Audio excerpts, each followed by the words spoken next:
Hello and welcome to the Doublethink Dialogues podcast. Today we're talking about electoral reform.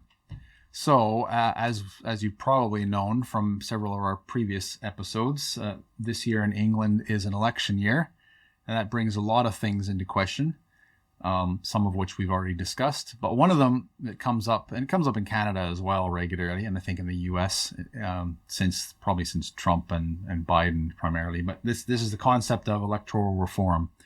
Does our current system support the population in an effective and efficient way? Is there a better way to do it, or should we just accept what we have? Or in some cases, I think people are just going to scrap it altogether. But John, you have some ideas on this, so perhaps I'll turn it over to you to start the show with this. Okay, yeah. I would, in answer to one of the questions, does the system support, etc., I would say no. And the big question, is there a better way? And I think a lot of people have come to the conclusion of no. But I'm not that pessimistic. In fact, I would wonder if we have... Now, this is more a point in terms of how we get there, because the is there a better way question is in two parts, really. Is there a theoretical electoral system that would do a better job? And two, is it politically, practically possible to get there from the present system, given the motivation that people have within the present system? And putting it in the context of the elections that Edwin has just mentioned, I would say that the opinion polls are currently talking about a wipeout for the present government, the Conservatives, and a landslide for Labour. And that, I think that was the conclusion we all came to when we discussed it. And I have to add again as a caution that I'm endorsing that, but only on the basis of the same opinion polls that you may well have seen. And I don't claim any ability to read the mind of the British. There are television quiz shows where you score points by being able to guess what the man in the street would regard as the right answer to some question, and I would not even attempt a question like that. But I'm going along with that, except that it seems wide open in the sense that no one actually likes anyone at the moment. Yeah, that's true. So can we, if there were a better system, and I think most people would say, the yeses for that would say yes, it's proportional representation. Now, on the question of could we get there, this is a very far-fetched suggestion off the top of my head, but I don't know the legality. But could the current Prime Minister Rishi, and I always have to be careful to say Rishi and not Ricky, Rishi Sunak, could he introduce PR proportional representation in the dying months of this Parliament? And in a sense, it's the ideal moment because you can forget it if Labour get in. I mean, of the two leading parties, they would always have seemed they're the ones who pay most lip service to it. But in England, in Britain, in the UK, I should say, a big electoral win gives the winning party a disproportionately large number of MPs. So basically, after the next election, as we're reading it now, there will be a lot more Labour MPs than there would be even under PR. So that there isn't going to be a lot of enthusiasm for reform once they're in, whereas the Conservatives now are in for decimation is too small a word for it. Sort of whatever the word for halving of number of, they will go down to far less than their PR representation of things. So they do actually have a motive to get it in quick. This is one of the few times, it is the only situation where you have a party in power, but knowing it's going to lose power big time very soon. It is practically the only situation where you can see Parliament voting for PR if they have the time left to do that. Right, because the current system plays out as it does in many countries, in democratic countries in the West, which is essentially, as we've discussed it previously, in England, it's like a football match between alumni of let's say the two largest private schools, basically. And it's essentially what we call a first past the post, right? Yes. And so, yeah, as you said, you just need to basically win your riding by one vote to take the whole riding, and that leaves half the population of that riding without a voice, essentially. So how would you, I mean, just to summarize then, just describe how you see proportional representation working in England then. Well, again, there's more than one aspect to it. How I would like to see it working and how it has always looked on other people's versions of introducing it. Two rather different things. And before it flips out of my butterfly brain, I'd like to comment on Edwin's reference, which is the usual expression for our present system, first past the post, which seems to me a very subtle piece of propaganda in favour of the present system, because everyone believes that it's a horse racing analogy, and everyone thinks of that as fair. You know, the best horse wins.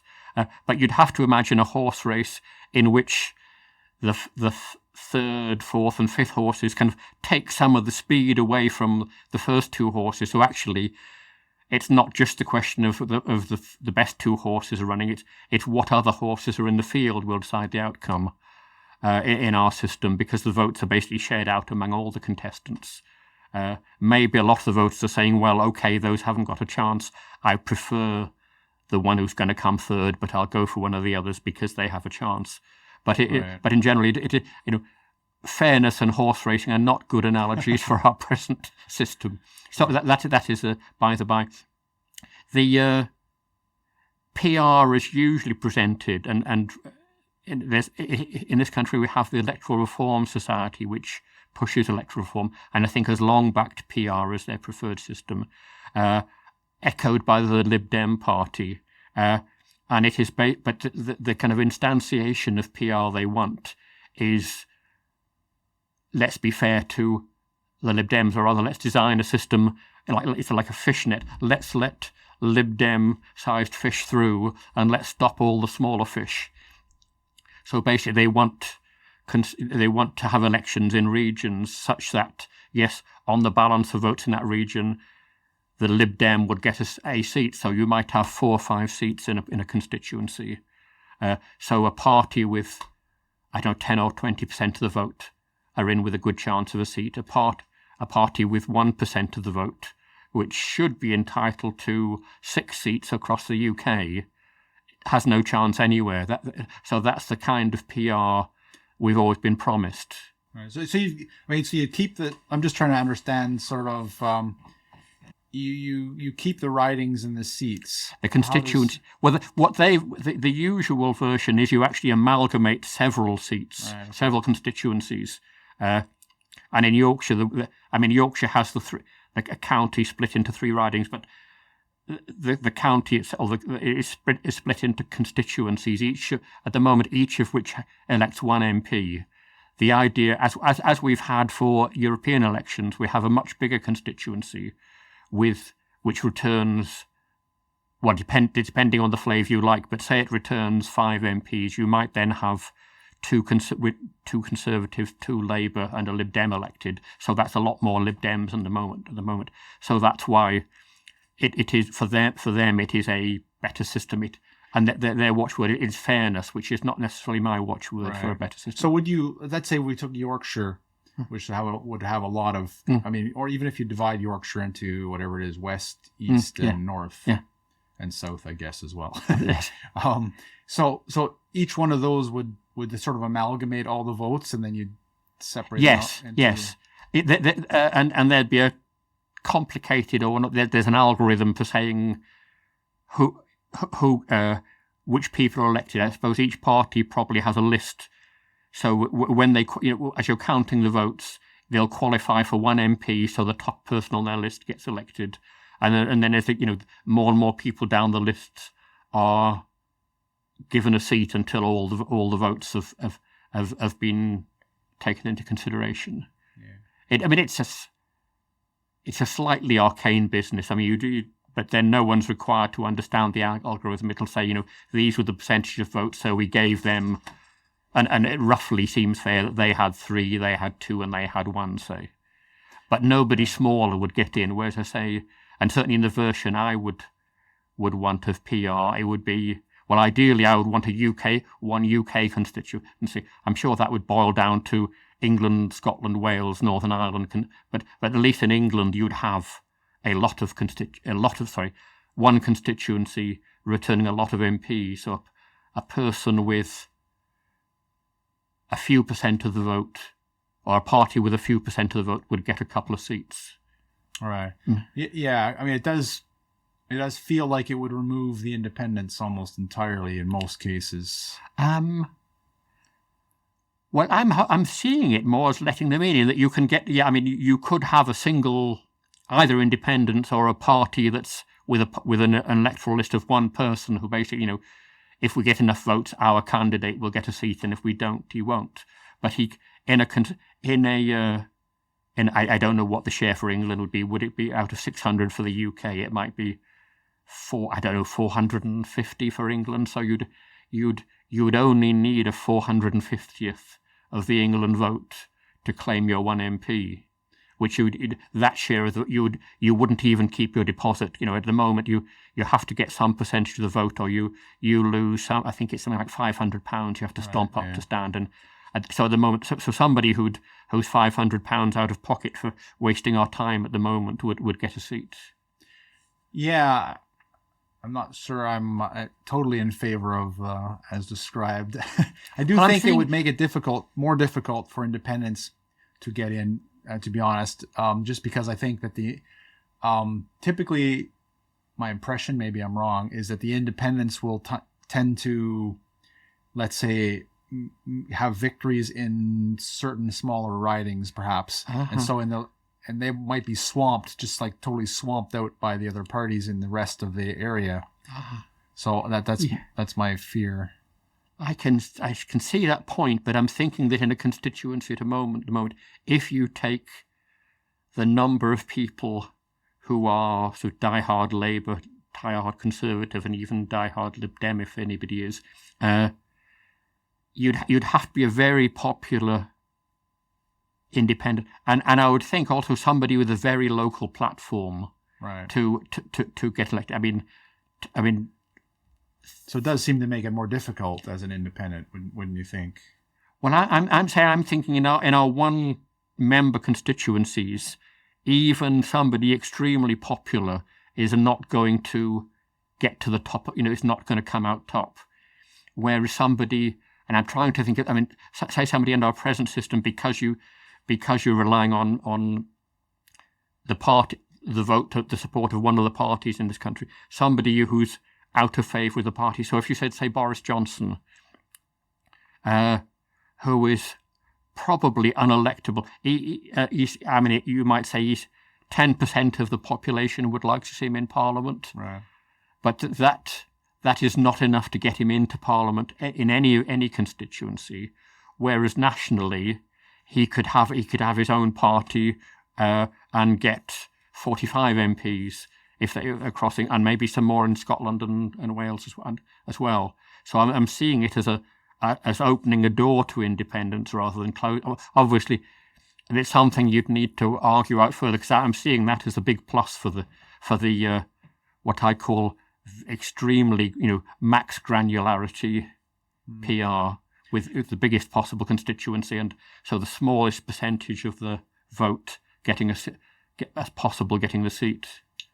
Okay, because one of the issues that is a challenge and is not dealt with very well in most countries is underrepresentation in less populated areas, right? So we face this in the north, for example. In Canada, there's huge areas, including where I'm from as well, which large areas territorially that could be very important and to the nation or to the county, to the whatever.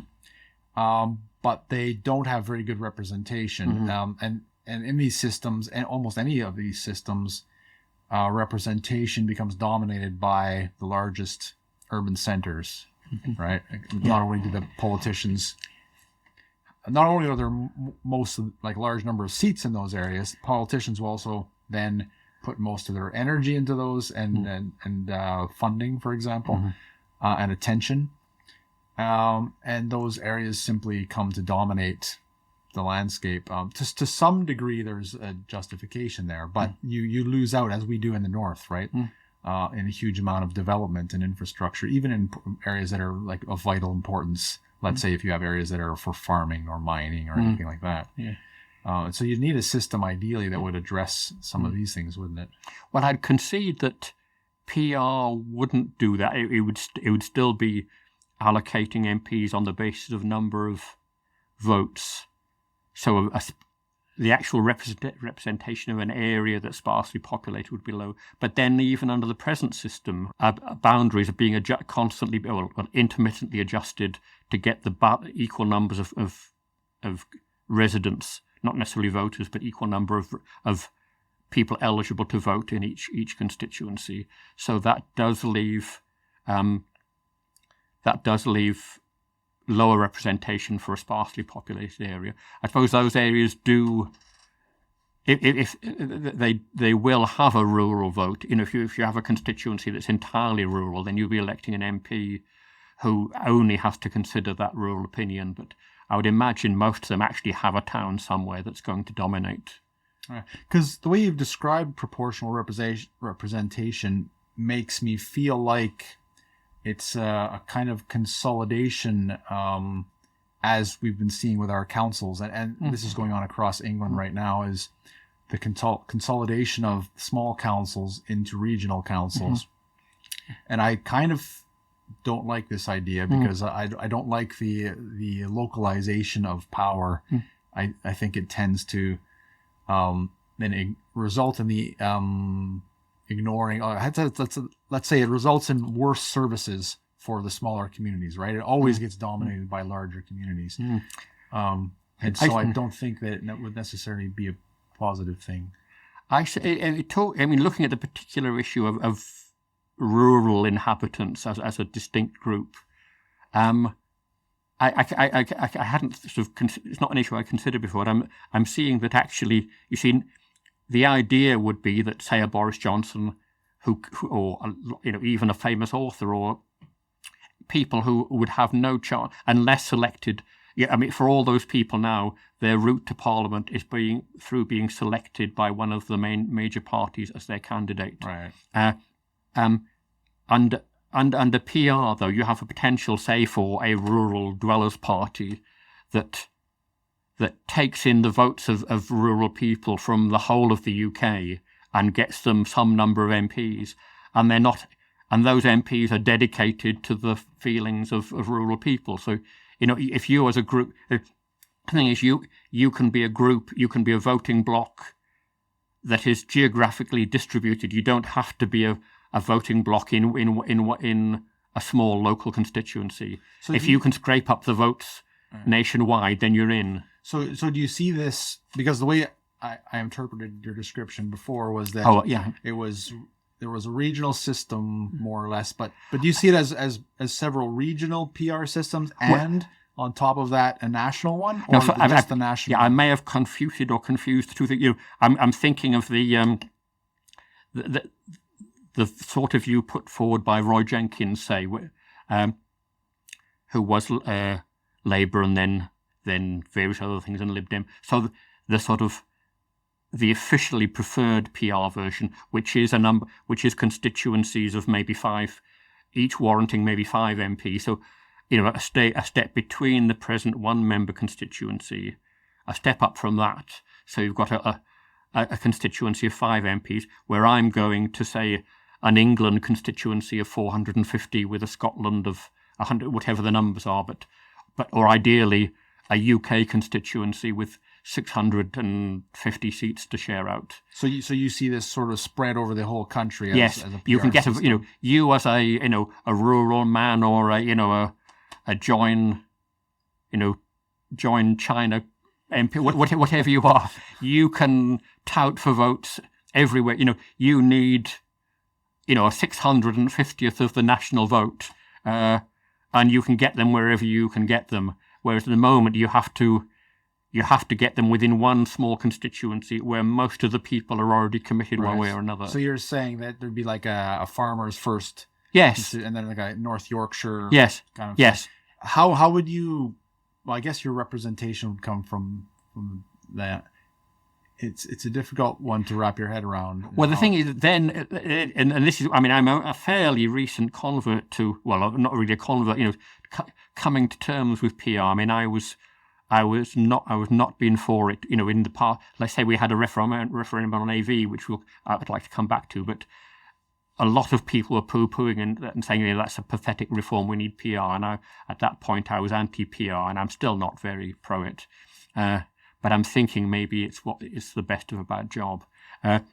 The thing with PR is you then come to it delivers you, yes, the present parties and a lot of very small parties and some independents. You then have the business of picking a government in part. It's the horse trading or whatever in Parliament to form a government is the difficult bit. And I was always against PR on the basis of saying, well, yes, fine, we'll get lots of different people elected, but what we're actually after is a government and not a lot of people arguing with each other. But then what it turns out, though, is that what you get anyway is a lot of people arguing with. It turns out the internal divisions of the parties are so much that say, yes, we elected the Conservatives on a platform of getting Brexit done, but we very nearly didn't because the Conservatives. Some would argue we still didn't. But. Yeah, well, yes, but but part of the same problem. But basically, we ended up with a coalition, only a hidden coalition. Nominally, we've elected the Conservatives on this manifesto, but the fight is still going on behind closed doors there. Right. Whereas the PR lets them actually split up, because at the moment, the thing you cannot afford to do as a major party is split. It's so biased in favour of big parties that a party that allows itself to split, probably both the halves are gone. Right. Well, we did discuss something interesting in the British politics episode, which was the fact that in many of the committees behind the scenes, party members of different parties work very well together. Yeah. And so it makes me wonder about, for example, the question time. Is it all for show? Like, is that where the football match is played, as it were? Right? I think so. Yeah. Is it just okay? It's time to get in the game now? Yeah, and it's not even necessarily for public consumption. I think the MPs, both the leaders have to persuade their MPs even, and they might be trying to persuade us that they're doing a good job for the country. They have to persuade the MPs they're doing a good job of getting them re-elected. And I think that is what the kind of beauty contest or ugliness contest at PMQs is about. Right. Yeah. But as you say, there is cooperation and cross-party across the current parties. Now allowing them to split into smaller parties allows then cooperation in a coalition between, say, the pro-Brexit Labour and the pro-Brexit Conservative, or whatever else. The ceasefire now in Gaza versus the no ceasefire. No ceasefire, but proper collateral damage control versus all out. It allows people to reform on the issue rather than pretending we're all on in one party and we all believe the same thing. Right. Do you think so? Again, because we have a certain impression of politics, and as we just mentioned, based on the sort of football match kind of image that's presented, would this take a fundamental ideological change in the way our governments are structured? Or is that just the impression we're given because of the football match mentality? Like, do you think it may already be working like that behind the scenes, and so in that case, PR would potentially work fairly smoothly, or is it not working like that behind the scenes, and it really is still a bit of a football match, and then it would, if the more, what I'm trying to say is, I guess the more we have to break up the partisan politics, the harder it will be to introduce something like PR, wouldn't it? And some kind of I don't know, sharing mentality, working towards the betterment of each aspect of the country, kind of thing, independent of which party you represent.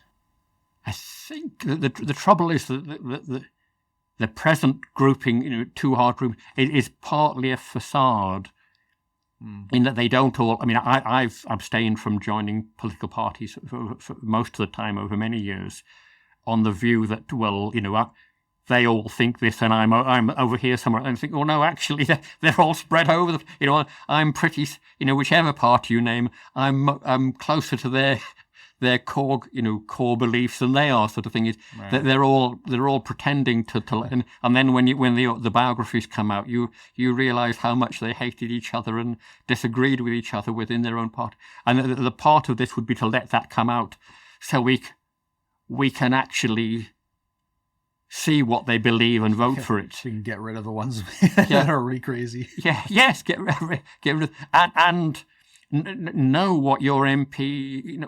Well, I mean, you wouldn't have you'd have a whole list of a whole range of people to choose from. You'd actually, down to the individual candidate, you could go for the person you've had trusted the judgment of most, or who most agreed with you.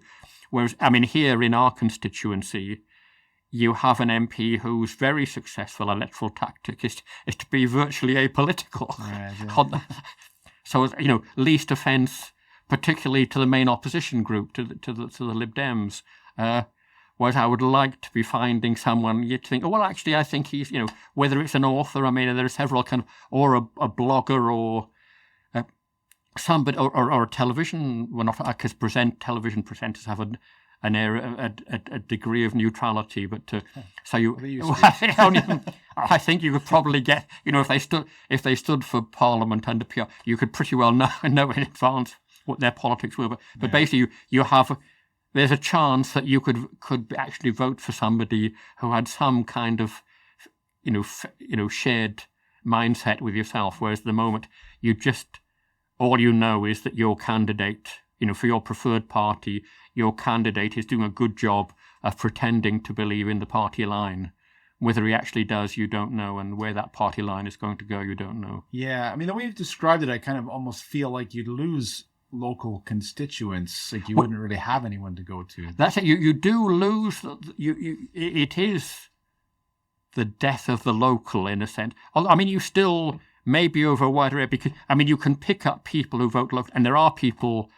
There's a party now, and I have no idea of their policies. There's the Yorkshire Party trying to pick up local votes. Now, whether they would...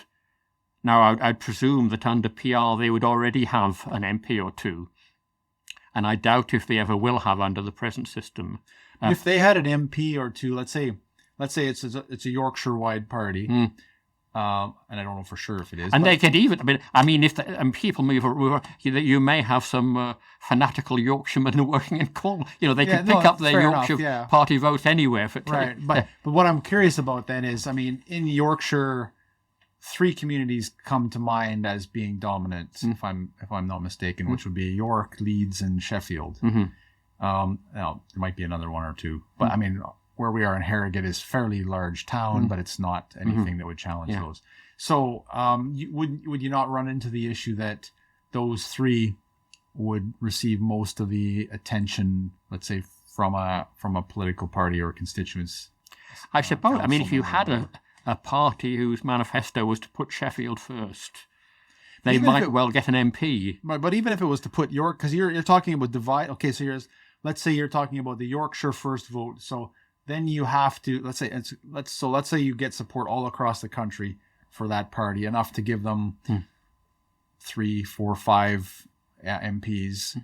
How will they divide up those MPs in representing the constituency? Normally, they will have they'll have issued a list, which is not. I mean, it's not good. I think when you apply it to the big parties, because they will have, they'll have a list of hundreds, of which they might get the first so many. So a lot of the power is in the question of who decides what order the candidates go on the paper. Basically, who is the for your. If you get enough votes for just one MP, it goes to the chap at the top of your list. Right. Now, in a sense, parties are... You'd think, well, if people are voting for a party, then the party is entitled to say that. And it doesn't make much sense to say, well, yes, the Conservatives got 100 MPs, but they lost the party leader, who was the prime minister and the chancellor of the exchequer, that each party should be able to say, well, this is our cabinet or our shadow cabinet. They're at the top of our list. Right. So you don't lose the people that the party has decided are key. Because I guess what I'm getting at is you'd think that, let's say they get 3, so then you'd think that their priorities would be with the 3 main cities in the area. I suppose. So, I mean, they might well, as a matter of their own internal tactics, they might say, right, our the Yorkshire Party's top of the list might be a man who has a lot of, who's local to Leeds, and the second one might be a York man, and the third one might be Sheffield. And you could end up with you could end up with an MP representing your constituency that isn't from your constituency. I mean, it's quite a lot further away. I mean, right now we do get that a little bit as well.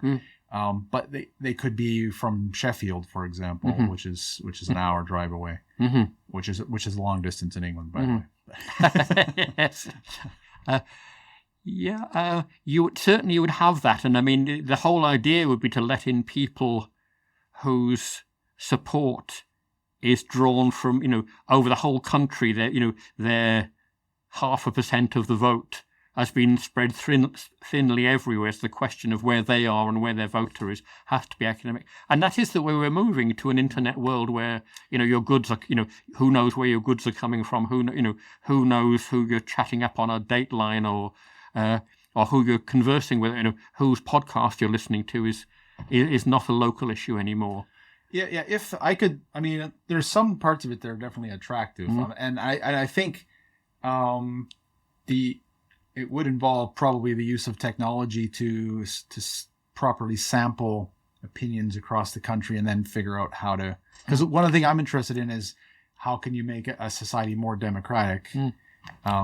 The other thing I'm interested in is that a good thing necessarily? Yeah, well, that is the difficult when you say, actually, the problem is democracy. We need it. That's it. Yeah, I think it's always an issue of scale, isn't it? Yeah, but also, I mean, our problem may be the form of democracy. I mean, taking the present situation, I mean, we're talking about the Muslim population. Well, there's 2 ways of looking. You may say, well, they reasonably feel that they're not their view, say, of ceasefire. Not the view of that is that a higher proportion. Let's be precise. A higher proportion of Muslims, I would suspect, are pro ceasefire now than in the general population. And they may feel, well, look, we haven't got it. Well, I suppose you've got the Scottish nationalists, where for some reason that Scotland having a Palestinian leader has gone pro-Palestinian. It's an odd basis on which to decide your international policy. But but I mean, in a Muslim living in England could say, well, look, I want a ceasefire now, and well, until apart from George Galloway, there aren't a proportionate number of MPs, England MPs voting ceasefire now. I'm not properly represented. Yeah. Whereas you could have, I don't know whether you'd call it an Islamic party. You certainly would be wiser not calling it an Islamist party, but or a fair play for Palestine. Whatever you want to call it, you'd have that, and you'd pull in the votes for everywhere. So I'd imagine for all those persuasions, you would have at least one MP. Yeah. So they can't, people would feel I am represented in Parliament. I think there are some attractive things to it. It's definitely would be chaotic in some regards, depending on how you could imagine various interest groups running their own parties and getting enough support as well. Yeah. But to get an MP now, I would have that. Well, again, hope isn't really something that you should apply to this, right? That we it should be those structured. These people are voting. I'm voting for the more pay for taxidermists party, and which gets the entire national tax. But everyone else is. I can see that happening. Right? But that's not. Again, sorry, I'm trying to avoid. I'm trying to avoid the word hopefully, but I can't. Right. Hopefully, there are enough people who have voted for a party with a general view to counter those. But you can see, what you can see is the extension of lobby groups moving into the political sphere yes. based on this system, right? Yeah. So instead of lobbying for change, they can just put forward an actual candidate, which would actually have hope of getting a member into Parliament, which could be good, it could be bad. Yeah. That's the problem, right? Because I think this would be a very chaotic system. Yeah. But I tend to think that, yes, you could vote totally selfishly for, something very specific to you. And, and if you belong to anything like, if you're a Boilermaker, if you belong to some group of which there are tens of thousands of people, then you'll get an MP. But under this system, how much good will that do you? And I tend to think, well, the self-interest action at an election is to stay at home and save your shoe leather, frankly. That, you just don't, if you, unless you've got some kind of idealistic or altruistic interest in politics, then don't waste your time with it. Would be, if you want to be selfish, get on with your private life and ignore politics. Well, I'm not disagreeing with you on that. I am disagreeing that people look at it that way for sure. And I think partly is because we've been told over and over and over again that it's our civic duty to vote. Yes. I think there personally should be some restrictions on that. We can get into that perhaps in a future episode. But a lot of people then do vote for self-interest, right? Yes. Or let's say they're stuck for a candidate and they haven't bothered to look at the issues. So they'll, in fact, I just saw someone on YouTube who said his sister voted this way in the US election, voted because they thought one candidate was cuter than the other one, right? I mean, these are not the basis for having a political system to run your country, but yet they do exist. Now they exist in the current system. The question would be whether PR would be more or less prone to that, I guess. Right. Supposing you've returned your taxidermist candidate, say, and he is going to vote in the taxidermist interest on anything that comes up, but he's still free to vote on other things. Now the danger comes, and we might look to Israel here as an example of a PR system, and as a warning about PR, to think, well, and I haven't said it in detail, but the impression often given is that Israeli politics are very often dominated by a religious extreme who have a small number of seats, but are needed by one of the other parties to basically hold the balance. Now I would say, well, why would the other? And I suppose that is the trouble in politics. If you had Labour and the Conservatives and Genghis Khan, and you ask Labour and the Conservatives, well, who is the biggest threat? Conservatives say, well, Labour, because they're the people who are going to deny us power, and vice versa. Labour are going to say, well, the Conservatives, both of them would rather do a deal with Genghis Khan to keep the other major party out than but whereas really, in a sense, it should be the sane party, the more moderate parties that are prepared to deal with each other, rather than saying, okay, we'll give the lunatic fringe what they want if that gives us a. I think you'll still have to deal with everyone. So one of the things with Israel, as it was explained to me, because I didn't realize this until I lived there, and then they were quite happy to tell me, because there are a lot of Israelis who don't like that. But it is true. So historically what's happened, and this is actually very akin to Quebec in Canada, for example, is that the group of very, very devoutly religious people have been given special considerations. So they're not, I believe they're not required to work or anything. They're given money. They're given all this support because the idea is that, they're praying all the time. They're very devout. So whatever it is. But they're like 500,000 strong in a country of 6 million people. Well, to be honest, I'm surprised they're not 5.5 million strong if we'll pay you to do nothing. And am I right in thinking they don't get conscripted? I believe they don't get conscripted either, yes. So I'm very impressed that anybody hasn't signed up for that. Yeah, well, exactly. but I mean, they live a pretty rigorous lifestyle. But the point being that they have a very strong voice in Parliament. Yeah. And therefore, it's not like you can ignore them in this case, right? I see. So it's not. That's no choice, basically. That's good in a sense, because if that is institutionalized, then I was thinking, well, that is just PR's done that. There's some extra layer in their system that builds that in, is there?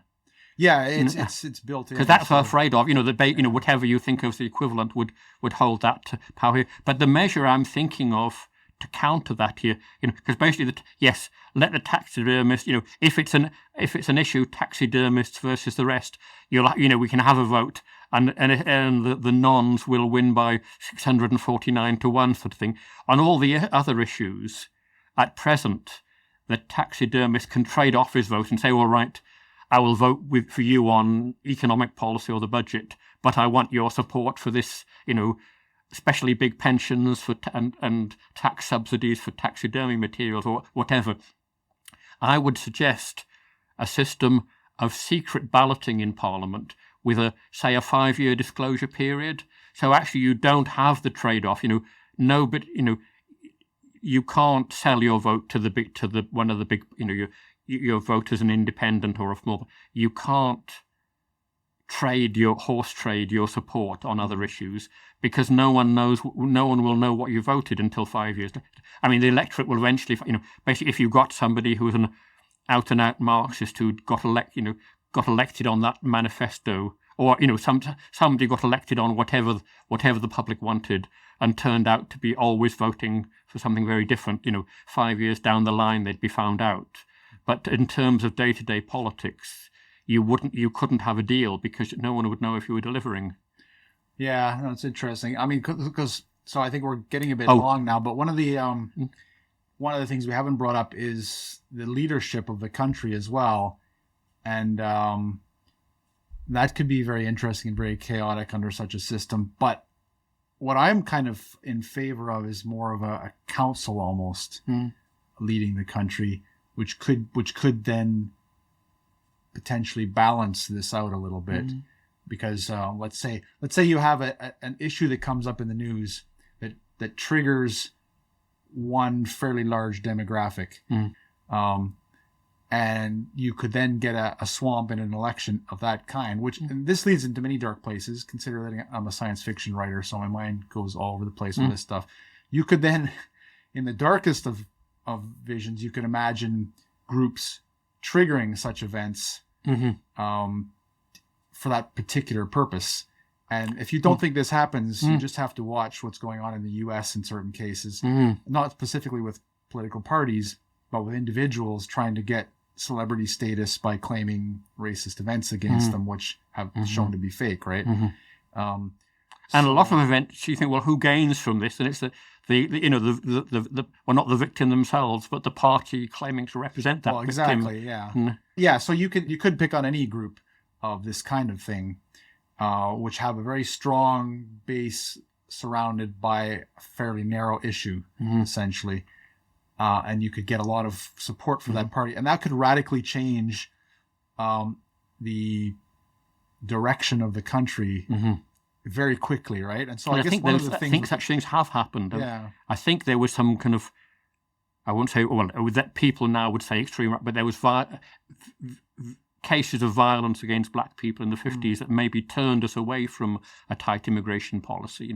Basically the backlash against a violent act. Right, but what I'm thinking is like even more extreme. You can see massive swings, and so the current political system does to some degree calm those swings. And that's why I propose it perhaps a council, although councils end up being echo chambers these days, so that's not necessarily a good solution either. Again, so I guess, well, maybe I'll take the final word on this one. So I think a lot of people do think we need some kind of reform. I'm not disagreeing with that. Proportional representation, it's interesting. Could it be chaotic? Could it be too chaotic? Could it work? It maybe, I don't know. It'd be interesting to try it on a smaller scale, maybe on the size of a county or something. Yeah, I think we're a long way from a solution at the moment. So perhaps we'll leave it at that. And I hope we'll return to it soon enough to mention AV, which is a system we had a referendum on a few years ago. And if I can squeeze in now to say, actually, a lot of the Conservatives who will be saying goodbye to in a few months' time, it's because you opposed AV that you're gone, basically, because you could have survived the other party under AV, but you can't at the moment. I'm sure we'll return to this several times in the future. But thank you for listening. That's all we have today. So if you've enjoyed, please like, share, and subscribe. Leave us a comment. Do you think you like the current political system? Do you think we should go to proportional representation? Something else? Let us know. And join us again for another episode of Doublethink Dialogues.